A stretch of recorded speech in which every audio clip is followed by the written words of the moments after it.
बिस्मिल्लाहिर्रहमानिर्रहीम। अस्सलाम वालेकुम। कैसे हैं आप सब? उम्मीद करती हूँ सब खैरियत से होंगे।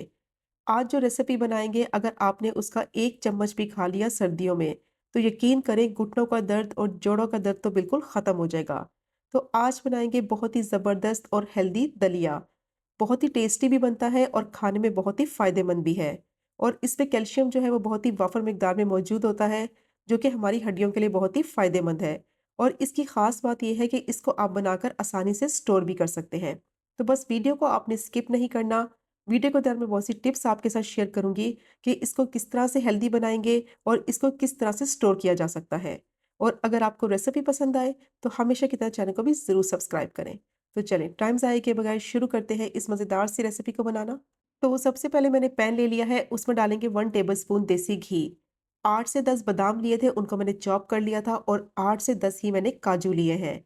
तो नट्स आप अपनी मर्जी के कोई भी इसमें ऐड कर सकते हैं। अब 1 मिनट के लिए दोनों चीज़ों को मैं रोस्ट कर लूँगी, ताकि अच्छा सा इनमें फ्लेवर आ जाए और थोड़े से ये क्रंची भी हो जाए। तो जब इस तरीके से नट्स को आप डालेंगे, एक तो फ्लेवर बहुत अच्छा आता है और दूसरा खाने में ये बहुत ही क्रिस्पी लगते हैं। तो बस थोड़ी देर के लिए मैंने दोनों चीज़ों को रोस्ट कर लिया है 1 टेबल स्पून देसी घी में, और थोड़े से ये क्रंची हो गए हैं। और अब इसमें डालेंगे 3/4 कप सूखा नारियल, जिसको मैंने कद्दूकश कर लिया था। अब इसको भी थोड़ी देर के लिए रोस्ट कर लेंगे कि अच्छी सी इसमें से खुशबू आने लगे और इसका थोड़ा सा कलर चेंज हो जाए। तो नट्स को और नारियल को आप अपनी डाइट में ज़रूर रखें, स्पेशली सर्दियों के मौसम में। इनमें हाई फाइबर कंटेंट होता है, विटामिन्स और मिनरल्स बहुत होते हैं, और ये हमारी इम्यूनिटी सिस्टम को बहुत ही बूस्ट भी करते हैं। तो देखिए, अच्छी तरह से मैंने इनको रोस्ट कर लिया है तमाम चीज़ों को। तो बस 1 मिनट के लिए मीडियम टू लो फ्लेम पे मैंने नारियल को भी रोस्ट कर लिया है, और थोड़ा सा इसका कलर भी चेंज हो गया है। अच्छी सी इसमें से खुशबू आ रही है, और अब मैं इसको प्लेट में निकाल लूंगी और इसको साइड पे रखेंगे। अब दोबारा से पैन में डालेंगे 2 टेबल स्पून देसी घी, और अब इसमें डालेंगे 1/4 कप गूंद, जिसको एडिबल गम भी कहा जाता है, और बिल्कुल लो फ्लेम पे इसको रोस्ट करेंगे कि अच्छी तरह से ये फूल जाए। तो गूंद को भी अपनी डाइट में ज़रूर रखें, स्पेशली सर्दियों के महीने में। बहुत ही बेस्ट होती है जॉइंट हेल्थ के लिए, इम्यूनिटी को बूस्ट करती है, वेट लॉस के लिए बहुत ही बेस्ट है, और हमारी स्किन के लिए बहुत ही बेस्ट होती है। तो इसके बहुत ज़्यादा बेनिफिट्स होते हैं, इसको डाइट में ज़रूर शामिल करें। तो देखिए, अच्छी तरह से मैंने इसको रोस्ट किया है तकरीबन 1 मिनट के लिए लो फ्लेम पे, और कितनी अच्छी तरह से ये फूल गई है। बहुत ही क्रंची सी हो गई है और आसानी से ये क्रश भी हो जाएगी। तो अब इसको साइड पे रखेंगे। दोबारा से पैन में डालेंगे 2 टेबल स्पून देसी घी, और अब इसमें डालेंगे दलिया। 1/2 कप इसमें डालेंगे दलिया, और इसको ब्रोकन व्हीट भी कहा जाता है। और इसको डालकर मैं इतना फ्राई करूंगी कि अच्छी सी इसमें से खुशबू आने लगे और इसका कच्चापन खत्म हो जाए। बिल्कुल लो फ्लेम पे इसको रोस्ट करना है, ताकि ये जले नहीं। तो दलिया जो है बहुत ही हेल्दी भी होता है खाने में, और इसके बहुत ज़्यादा बेनिफिट्स भी होते हैं। फाइबर इसमें बहुत ज़्यादा मौजूद होता है, कैल्शियम की मिकदार बहुत होती है। तो इसको आप अपनी डाइट में ज़रूर रखें। हमारी हार्ट हेल्थ के लिए भी ये बहुत ही फ़ायदेमंद है। तो बस 2 से 3 मिनट के लिए इसको बिल्कुल लो फ्लेम पे मैंने रोस्ट कर लिया है, और देखें इसका थोड़ा-सा कलर भी चेंज हो गया है, और अच्छी-सी इसमें से खुशबू भी आ रही है। और अब मैं इसमें डालूँगी दूध। तो 1 कप दूध मैं पहले इसमें शामिल करूँगी, और फिर इसको डालकर अच्छी तरह से मिक्स करेंगे। तो आप कोई भी दूध का इस्तेमाल कर सकते हैं। गाय का दूध ले लें, भैंस का दूध ले लें, या फिर टेट्रा पैक भी यूज़ कर सकते हैं।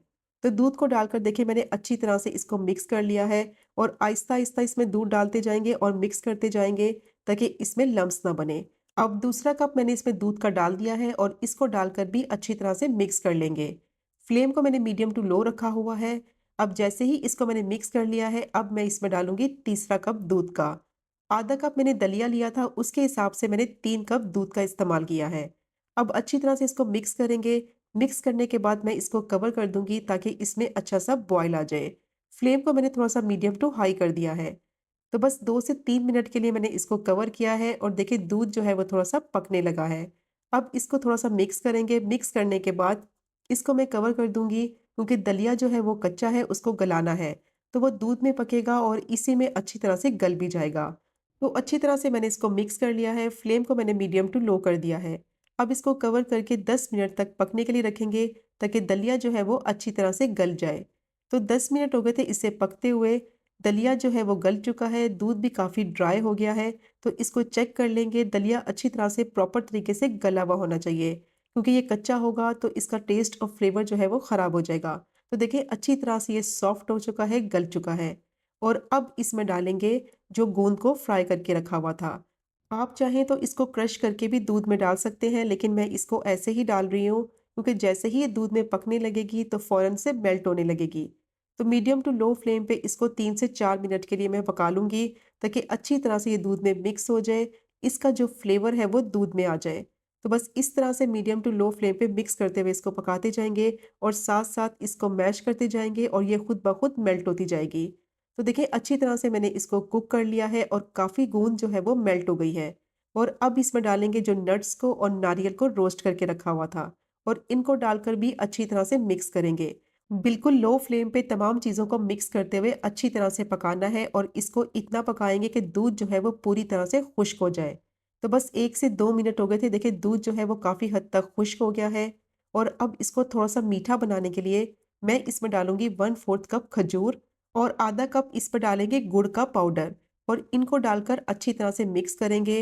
अब गुड़ पकेगा, उसका पानी निकलेगा तो इसको इतना पकाएँगे कि सारा पानी खुश्क हो जाए, मिक्सचर अच्छी तरह से तैयार हो जाए। तो मीठा जो है आप अपने हिसाब से एडजस्ट कर सकते हैं। गुड़ और खजूर की क्वांटिटी आप अपने हिसाब से ऐड कर सकते हैं। तो देखिए अच्छी तरह से मिक्स करते हुए मैंने इसको कुक कर लिया है। कम से कम 5 मिनट के लिए मैंने इसको पका लिया है। अब इसमें डालेंगे 1 टेबलस्पून घी क्योंकि अब इसकी भुनाई करनी है तो घी इस स्टेज पर इसमें ज़रूर डालना है। अब इसकी इतनी भुनाई करेंगे कि ये पैन को बिल्कुल छोड़ने लगे और मिक्सचर जो है वो बिल्कुल खुश्क हो जाए। तो 5 से 6 मिनट के लिए मैंने मीडियम टू लो फ्लेम पे इसको पका लिया है। पानी बिल्कुल खुश्क हो गया है, दूध भी जो था वो भी खुश्क हो चुका है।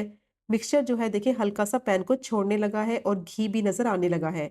अब इसमें डालेंगे 1/4 टीस्पून जायफल का पाउडर, हाफ टी स्पून इलायची का पाउडर डालेंगे, हाफ टी स्पून ही इसमें डालेंगे सौंठ का पाउडर जिसको अदरक का पाउडर भी कहते हैं और हाफ ही टी स्पून सफ़ेद मिर्च का पाउडर डालेंगे।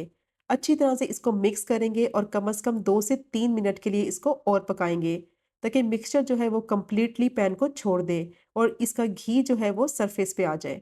तो देखें इसका टेक्सचर और इसकी लुक देखें, बिल्कुल रेडी हो गया है, ये पैन को छोड़ने लगा है और घी इसका बिल्कुल नज़र आने लगा है। बिल्कुल परफेक्ट देखिए इसका टेक्सचर बना है, ना ही ज़्यादा पतला है और ना ही ज़्यादा गाढ़ा है।